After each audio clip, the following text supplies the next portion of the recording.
Hello viewers, this is Joy and welcome to my new video. তো আজকে আমি bike নিয়ে আমার স্যারের সাথে আরিচার উদ্দেশ্যে রওনা দিয়েছি। তো প্রথমে আমাদের প্ল্যানিং ছিল টাঙ্গাইল যাওয়ার, কিন্তু পরে আমরা আরিচা গিয়েছিলাম কারণ টাঙ্গাইলের ওদিকেও অনেক বেশি জ্যাম। তো এই জ্যামের কারণে আমরা আরিচা চলে যাই। আর আমাদের যাত্রাটি শুরু হয়েছিল গাবতলী আমিনবাজার ব্রিজ থেকে। তো দেখতে থাকুন যে আমরা আসলে কিভাবে গেলাম, কিভাবে আসলাম। রাতের বেলা খুবই রিস্কের সাথে আমরা বাইক রাইড করেছি। তো বিভিন্ন পয়েন্টে বিভিন্ন জিনিস ঘটেছে, তো সেগুলো দেখার জন্য ভিডিওটি পুরোপুরি দেখুন।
This is sir. Look then. তো আমরা এখন টাঙ্গাইলের উদ্দেশ্যে রওনা দিছি। তো আমরা সাভার থেকে টাঙ্গাইলের উদ্দেশ্যে ডানে মোড় নিছি অলরেডি। এখন আমরা আছি সাভার ক্যান্টনমেন্টের সামনে, দেখতে পাচ্ছেন। তো বাইকটা একটু সাইড করি কারণ রোডে দাঁড়িয়ে আছি।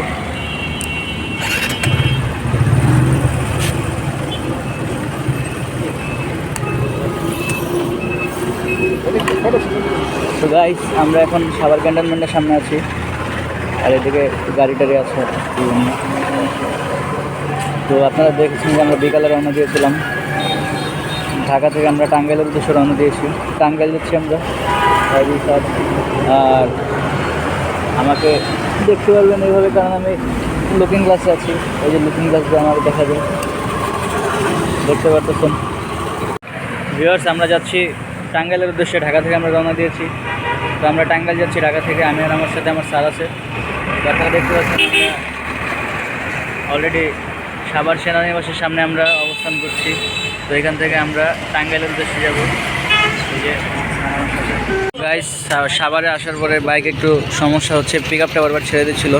এই কারণে সাভার একটা সার্ভিস সেন্টারে, এই যে এই আশুলিয়ালের দিকে একটা সার্ভিস সেন্টারে বাইকটা দেখাচ্ছি। তো বাইকের ওভারফ্লোর কারণে পিক আপটা বারবার ছেড়ে দিচ্ছিলো। তো আমাদের যাওয়ার প্ল্যানিং ছিল যমুনা সেতু, কিন্তু আমরা প্ল্যান চেঞ্জ করে আমরা এখন আরিচার উদ্দেশ্যে। তো আমরা অলরেডি মানিকগঞ্জ চলে এসেছি।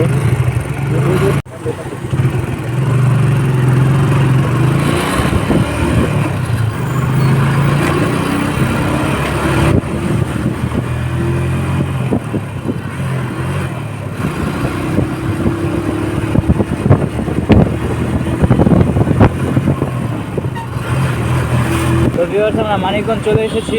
এখন আমরা আরিচা ঘাটের উদ্দেশ্যে রওনা দিয়েছি। তো এখানে জায়গায় জায়গায় ছোট ছোট স্পিড ব্রেকার দেওয়া, যেগুলোর কারণে চালাতে অনেক অসুবিধা হয়। প্রতিটা স্টেপে স্টেপে এখানে স্পিড ব্রেকার দেওয়া আছে।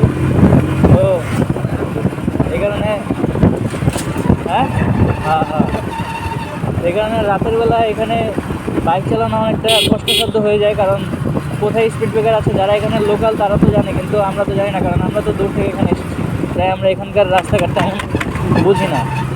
তাই এদিকে যারা আসবেন অন্ধকারের সময় একটু আস্তে আস্তে রাইড করবেন, যাতে যে কোনো পরিস্থিতিতে সুন্দরভাবে গাড়িটা ব্যালেন্স করতে পারেন।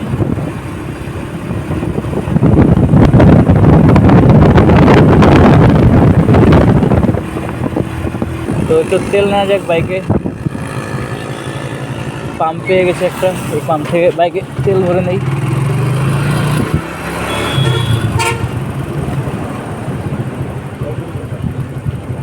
ওই যে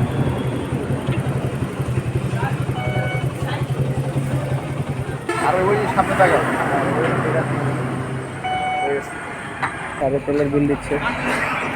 আমরা 500 টাকার অক্টেন নিয়েছি। তো আমরা এখন পাটুরিয়ার দিকে যাচ্ছি, আরিচা ঘাটে যাব।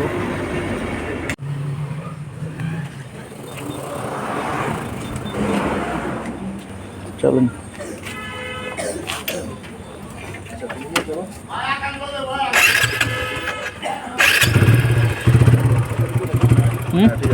হ্যাঁ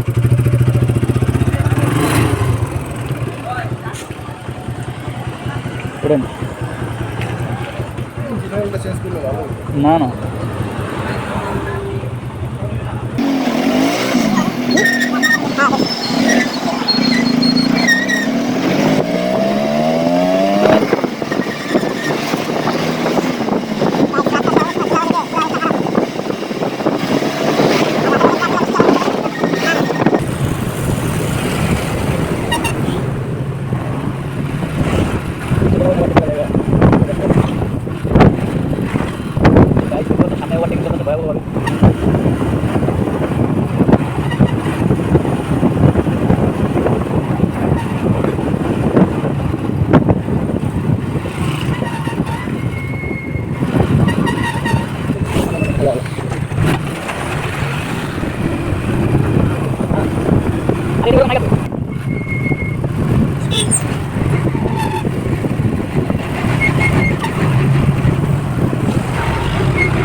আর অনেকে চিন্তা করিনি।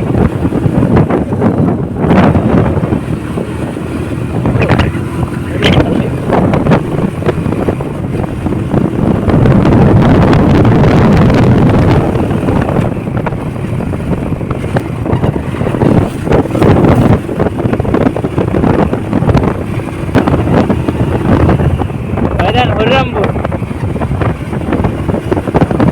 আগের জায়গায় 17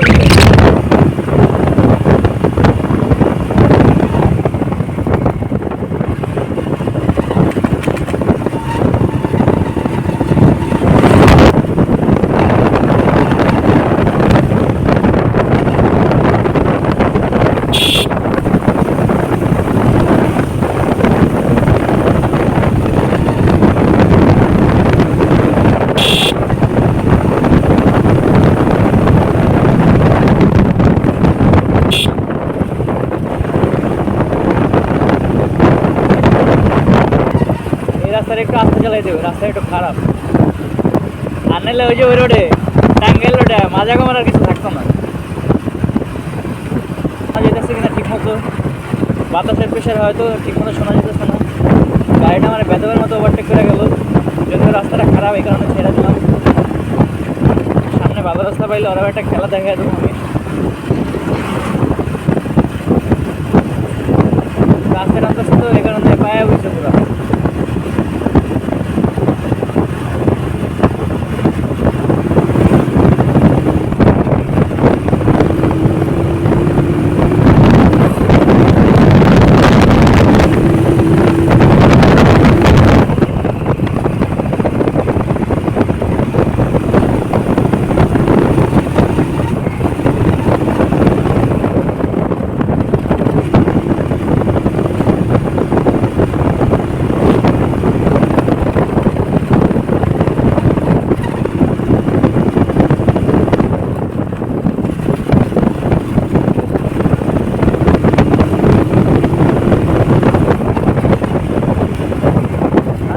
টানতেছে হেভি স্যার, হাওয়া টানতেছে ভরপুর।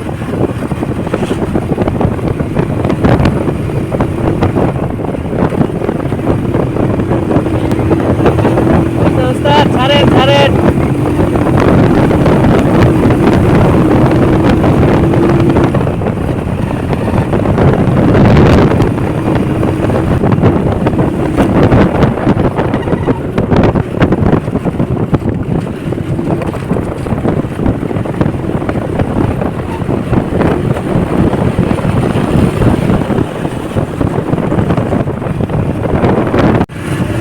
গাইস এই রোডটা অনেক মারাত্মক একটা রোড।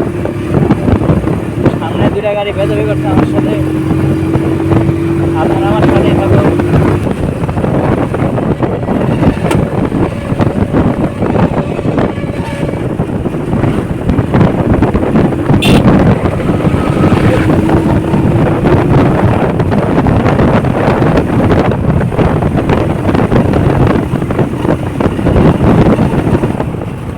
হ্যাঁ ঠেক দে, সব রাইখা দে লন ভাই, সব রাইখা দেন আমার তে।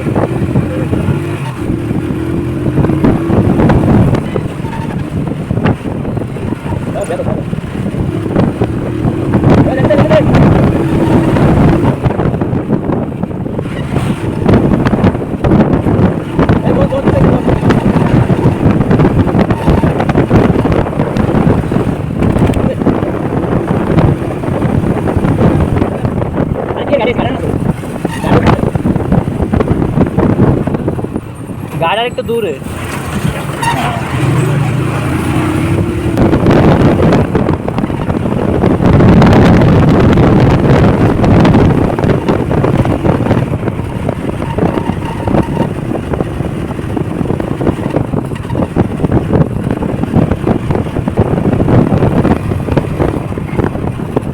আমি কি রঙে ঢুকে গেছি? হ্যাঁ রঙে ঢুকে গেছি, খেয়াল করি নেই।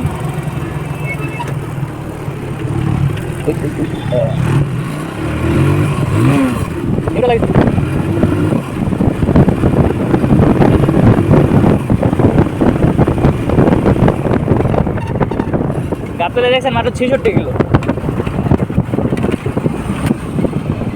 গাতলে মাত্র 66 কিলো।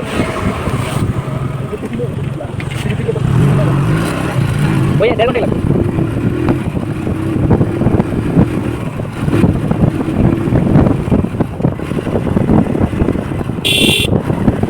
দেখেছি প্রথমবার।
আরে কি এর বাইকের যে সাসপেনশন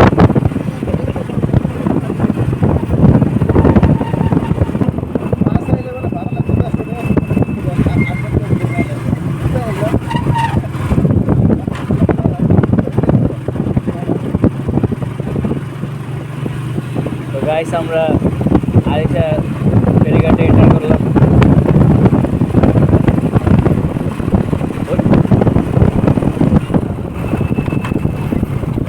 হোটেল হোটেল এই যে হোটেল দেখা হ্যাঁ এই হোটেল ভাই বিনীত রিকোয়েস্ট অ্যাটলিস্ট এই পারুরিয়াঘাট বা আরিচাঘাটে যদি কেউ আসেন কাইন্ডলি সাবধানে বাইক চালাবেন, কারণ জায়গায় জায়গায় স্পিড ব্রেকার এবং স্পিড ব্রেকারে কোনো মার্কও নাই, সাদা মার্ক কালা মার্ক কোনো মার্কই দেওয়া নেই। আমাদের মোটামুটি অনেকবার আমরা স্পিড ব্রেকার বুঝতে পারি নাই, গাড়ি লাভ দিছে। তো এটা আসলে সচেতনতার উদ্দেশ্যে বলা, যারা বাইক ট্যুর দিবেন একটু সাবধানে চালাবেন। গাইস আমরা এখন আছি আরিচাঘাটে। তো আমাদের সামনে আরিচাঘাট। তো এখানে একসময় খুবই জমজমাট ছিল জায়গাটা, কিন্তু পর্যায়ক্রমে পদ্মা সেতু হওয়ার পর থেকে বাসগুলো এখানে তেমনভাবে আসে না, তাই এখানে জায়গাটা আর আগের মতো নাই। তো এখানে খাবারের দোকানও তেমন নাই, দেখতে পাচ্ছেন। এই যে আমি আছি শিবালয় থানার সামনে, এটা হয়তো এটার নাম বলে 0 পয়েন্ট, জানি না। তো আমরা এখন ঘুরতে ঘুরতে চলে আসলাম। তো এই হচ্ছে দেশের অবস্থা, আশেপাশে সব সিন্ডিকেট, যেদিকেই তাকাবেন যেদিকে দেখবেন যত চোখ যায় সব হচ্ছে সিন্ডিকেট। তো আমরা এখন 360 ডিগ্রি অ্যাঙ্গেলে ঘুরতেছি বারবার। তো চলেন, তো এখন স্যার রাইড করবে।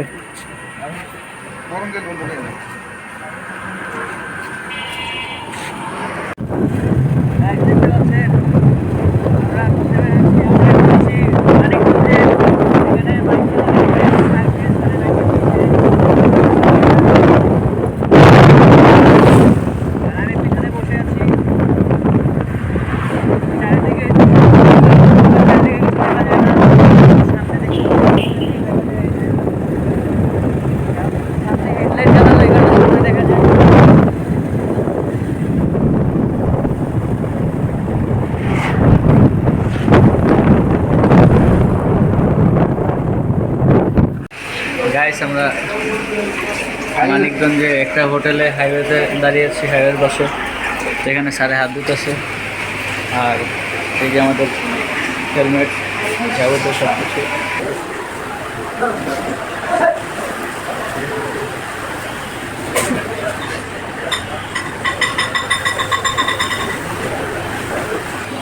তো গাইস আমরা এখন মানিকগঞ্জে একটা রেস্টুরেন্টের উপরে গেছি খাওয়ার জন্য, এখানে দেখতে পাচ্ছেন।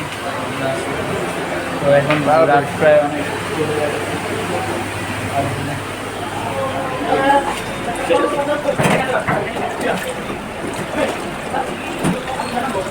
গাইস আমাদের অবস্থা ধুলাবালি দিয়ে খুবই খারাপ অবস্থা, পুরো শরীর ধুলাবালি দিয়ে এখন শেষ, কারণ রাস্তায় প্রচুর পরিমাণে ধুলা। তো হাঁটা ধুয়ে আমরা খেতে বসবো, দেখাচ্ছি খাওয়া দাওয়া কীভাবে খেতে হয়।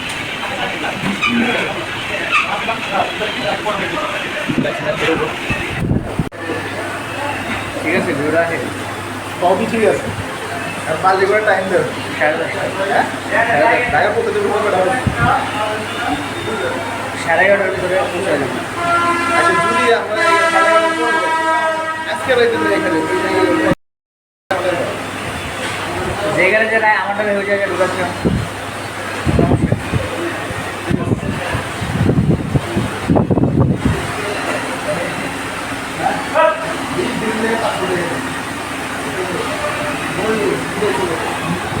আমি আমারটা মানে কথা কয় না, আমার ডালে আবার একটা প্রেশার দেবো।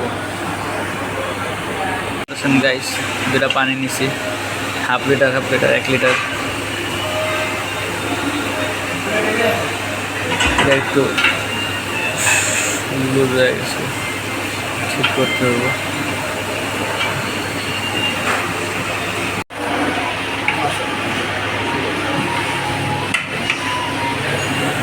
দেখতে পারতেছেন আমাদের খাবার এসে পড়ছে।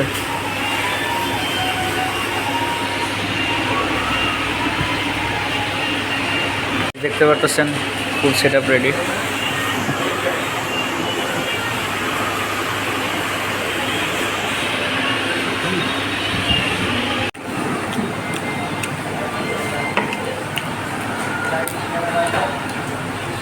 শরীরটা ঠান্ডা লাগতেছে।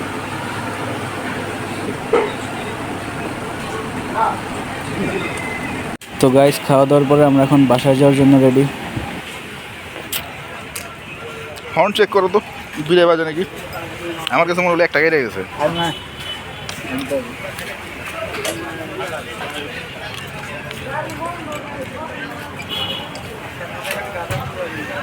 পেট পড়ছে না? আলহামদুলিল্লাহ, খাবারটা খুব শাহী খাবার আছিল।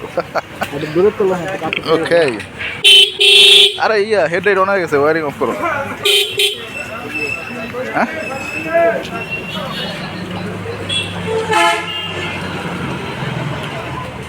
ওই যে নাও, স্টার নাও।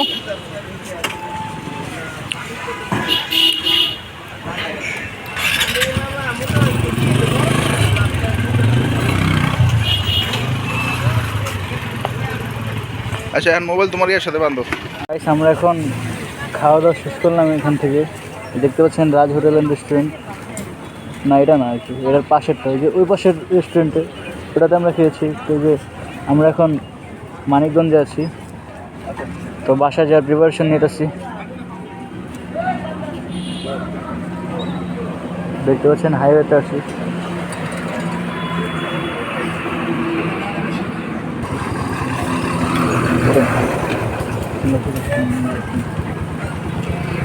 তো গাইস, বাসায় নিয়ে যাচ্ছি।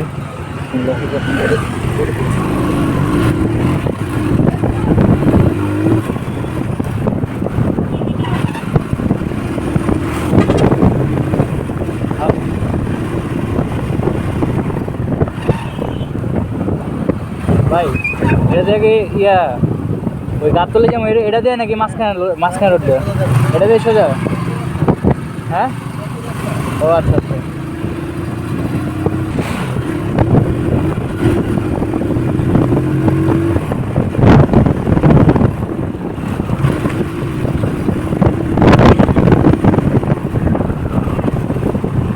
এটাই ওইটা স্যার।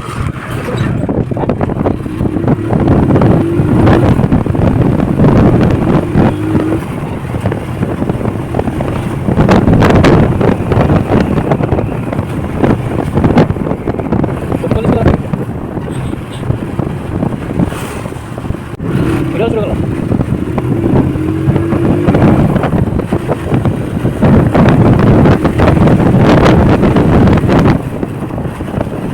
সাবার 35 কিলো।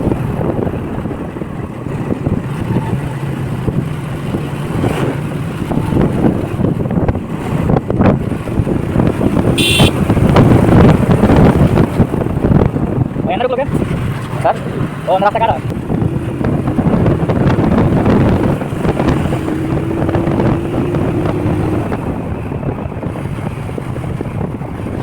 তো গাইস, আমরা এখন বাসার দিকে যাচ্ছি, আর ভিডিওটি বেশি বড় করব না। তো বাসার দিকে যাওয়ার সময় অনেক বেশি টানাটানি করেছিলাম, যেহেতু অনেক রাত হয়ে গিয়েছিল, তাই তাড়াতাড়ি বাসায় যাওয়া দরকার ছিল। আর তাই অনেক বেশি টানাটানি করে রাস্তায় বাসায় গিয়েছিলাম, তাই আর তেমন বেশি ভিডিও করিনি। আর তাই আপনাদেরকে সেই সিনগুলো দেখাতে পারবো না পুরোপুরি। তো লাস্টে ছোট ছোট কয়েকটা সিন আছে, এগুলো দিয়ে ভিডিও শেষ করছি। দেখা হবে পরবর্তী ভিডিওতে, আপনারা সাপোর্ট করবেন। আর গাইজ, ঢাকা আরিচা মহাসড়কটি একসময় আরও সুন্দর ছিল, কারণ আগে রাস্তাঘাট তেমন ভাঙ্গা ছিল না। কিন্তু বর্তমানে এই রোডে এত পরিমাণে রাস্তাঘাটের বাজে একটা অবস্থা, মানে জায়গায় জায়গায় বেশিরভাগ জায়গায় রাস্তা ভাঙা, এবং জায়গায় জায়গায় স্পিড ব্রেকার, এই কারণে দেখা যায় না তেমন একটা। রাতের বেলার লাইটও থাকে না স্পিড ব্রেকারে, যার কারণে আমি রাইড করার সময় 2-3টা বিট মেরে দিছি পুরো, একদম না দেখার কারণে। মানে 70-80 স্পিডের বিটগুলো আমি মেরে দিছি। তো আপনারা এই রোডে আসলে একটু আস্তে আস্তে চালাবেন, যাতে যে কোনো সময় গাড়ি নিয়ন্ত্রণ করতে পারেন। আর বিশেষ করে রাতের বেলা রাইড করা থেকে সবাই বিরত থাকবেন, কারণ রাতের বেলা এই রোডটা খুবই রিস্কি। যেমন ডাকাত পড়ার একটা ভয় থাকে, আবার যদি মানে বেশি জোরে চালান তাহলে রাতের বেলা অ্যাক্সিডেন্ট হওয়ার সম্ভাবনা অনেক বেশি থাকে। তাই সবাই গতি নিয়ন্ত্রণে রাখার চেষ্টা করবেন এই রোডে। আর একটা দিক ভালো আছে, যেমন আগে এই রোডে অনেক বেশি বাস চলাচল করতো, কিন্তু পদ্মা সেতু হওয়ার পর থেকে বাসগুলো এই রোডে আর নাই। রাতের বেলা আগে এই রোডে চলাই যেত না, খুবই রিস্কি রোড ছিল। কিন্তু পদ্মা সেতু হওয়ার পর থেকে বাসগুলো যখন এই রোডে ঢোকা বন্ধ করলো, ওই দিক দিয়ে যাওয়া শুরু করলো, তখন থেকে এই রোডটায় অনেকটা খালি হয়ে গেছে। এখন কয়েকটা বাস দেখা যায় আর কয়েকটা ট্রাক, কিন্তু আগে এই রোডে অনেক বেশি বাস চলাচল করতো, তাই খুবই রিস্কি একটা রোড ছিল, আর বেশিরভাগ অ্যাক্সিডেন্ট এই রোডেই হতো, কিন্তু এখন আর গাড়ি বেশি চলাচল করে না, এই কারণে অ্যাক্সিডেন্ট অনেকটা কমে গেছে। তো গাইজ ভিডিওটি আর বড় করবো না, দেখা হবে নেক্সট ভিডিওতে। আর সবসময় সাপোর্ট রাখবেন আমার সাথে, যাতে আরও সুন্দর সুন্দর ভিডিও আপনাদেরকে উপহার দিতে পারি। কারণ এখন আমি খুব ভালো ভিডিও যে করি এমন না, আস্তে আস্তে ডেভেলপ করার চেষ্টা করছি। তো আপনারা সাপোর্ট দিলে আরও ডেভেলপ হবো ইনশাল্লাহ। ভিডিওগুলো ভালো লাগলে সবসময় লাইক কমেন্ট করবেন আর পাশে থাকবেন। ইউটিউবে সাবস্ক্রাইব করে বেল আইকন বাটনটি চেপে দিবেন এবং আমার ফেসবুক পেজে ফলো রাখবেন। চাইলে ইনস্টাগ্রামও ফলো করতে পারেন। ফেসবুকের ভিডিওগুলো ভালোভাবে তৈরি করছি, সেখানেও সাপোর্ট রাখবেন। ও আর একটা কথা বলতে ভুলে গেছি যে এই মোটো ব্লগ স্টাইলে ভিডিও করা এটা হচ্ছে আমার ফার্স্ট ভিডিও, মানে এটাই প্রথম ভিডিও যেখানে আমি মোটো ব্লগারের মতো ভিডিও করেছি, মানে সব কিছুই ভিডিও করেছি আর কি। তো এদিকে একটু সাপোর্ট দেন যাতে সুন্দরভাবে ভিডিওগুলো করতে পারি। তো ইউটিউবে সাবস্ক্রাইব করে বেল আইকন বাটনটি চেপে দিবেন এবং ফেসবুকে ফলো রাখবেন, ইনস্টাগ্রামে ফলো রাখবেন এবং প্রত্যেকটা ভিডিওর পাশে লাইক কমেন্ট করবেন আশা রাখি। এবং ভিডিওগুলো ভালো লাগলে বেশি বেশি করে শেয়ার এবং সাপোর্ট করবেন, যাতে সামনের দিকে আরও ভালোভাবে নতুন নতুন সুন্দর সুন্দর ভিডিও করে আপনাদেরকে উপহার দিতে পারি। তো ততদিন পর্যন্ত ভালো থাকবেন। আল্লাহ হাফেজ।